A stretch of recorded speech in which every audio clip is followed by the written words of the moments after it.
Bonjour à tous, bienvenue dans notre émission Ça ne sortira pas d'ici. Nous avons entendu au cours des précédents épisodes des soignantes qui nous ont parlé de leur quotidien, de la façon dont elles géraient leur rôle de mère de famille et celui de soignante. Dans ce 4e épisode, nous allons parler de la façon dont la qualité de vie au travail au sein du pôle Lille Métropole accompagne les soignants. Pour cela, j'ai à mes côtés Camille. Camille, bonjour. Bonjour.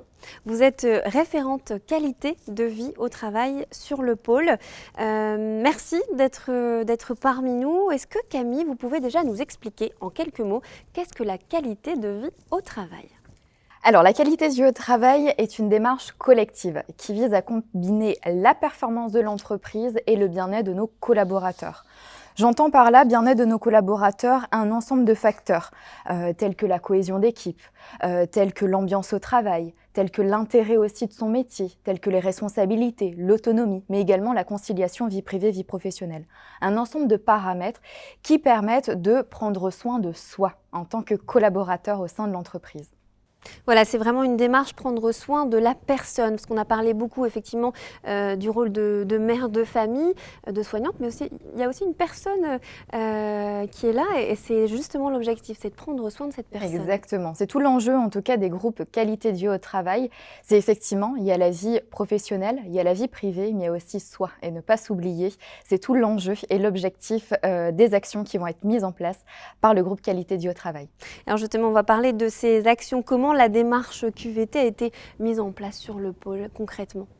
La qualité de vie au travail a été mise en place par la suite de Baromètre social, donc un questionnaire qui a été envoyé à l'ensemble de nos collaborateurs, donc en 2017. De là, on a pu avoir les axes d'amélioration. Des groupes de travail se sont formés avec des référents, donc soignants, non soignants, managers, non managers, représentatifs de l'intégralité des établissements du pôle, où on a pu travailler ensemble sur ces axes, sur ces points d'amélioration et construire ensemble des actions concrètes pour améliorer cette QVT. Parlons-en de ces actions concrètes. Qu'est-ce qui a été mis en place ? On parle de formation, gestion des émotions, de conciergerie. Est-ce que vous pouvez m'en parler ? Exactement. Alors, on va revenir sur la formation, donc gérer ses émotions.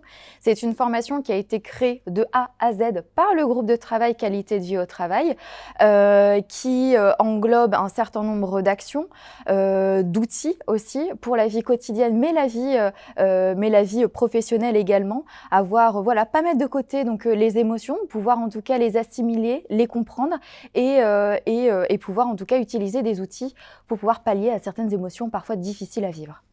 Voilà, c'est des techniques, par exemple. Exactement. On peut parler de techniques de respiration. Ce sont des techniques de respiration, alors on parle de sophrologie, de méditation, de relaxation. Ce sont aussi des outils qui nous permettent à vivre avec le changement, faire preuve d'agilité. Donc voilà, toute une boîte à outils qui nous permettent de dire, on vit des problématiques, on vit donc du coup en fait des changements. Comment je vis avec ces changements ?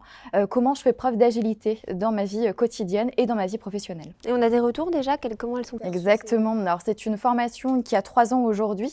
C'est une formation qui plaît, donc c'est 3 jours de formation. 3 jours de formation. On a un retour très positif de nos collaborateurs. Aujourd'hui, elle fait carton plein.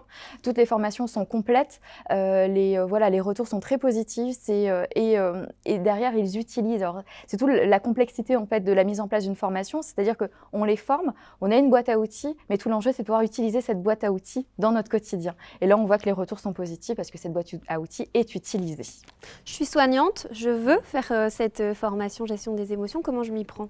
Alors, cette formation rentre dans le plan de formation, c'est-à-dire que tous nos managers ont accès à un fichier qui reprend l'intégralité des formations.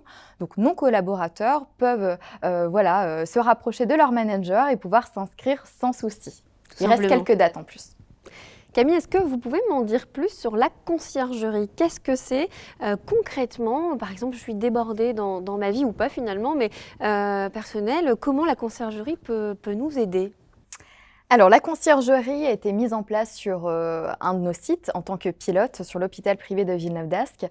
Donc, c'est un certain nombre de services qui sont à disposition de nos collaborateurs. Donc, c'est un concierge qui est sur place 2 fois par semaine, 1 heure. On a également des casiers à disposition, où nos salariés donc, font des réservations, paniers de fruits et légumes, aussi des problématiques sur leur voiture, nettoyage de voiture, un plein d'essence, etc. Où le concierge récupère donc les clés, va faire le nécessaire au niveau de sa voiture et puis vient les redéposer sur son lieu de travail.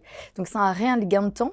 Pour nos collaborateurs, ça leur permet aussi d'enlever cette charge mentale et pouvoir se concentrer s'il est sur son lieu de travail, donc à ses activités, sur la prise en charge de nos patients. La qualité de vie au travail, c'est des projets toujours en cours, hein, exactement, c'est ça, tout à fait. toujours un pas en avant. Est-ce qu'il y a des choses peut-être inédites dont vous pouvez nous parler aujourd'hui? Exactement, donc la qualité de vie au travail, ce sont des projets qui sont en cours, qui évoluent aussi en fonction des besoins et des attentes de nos collaborateurs. Donc on est réellement attentif aux besoins aussi qui peuvent changer.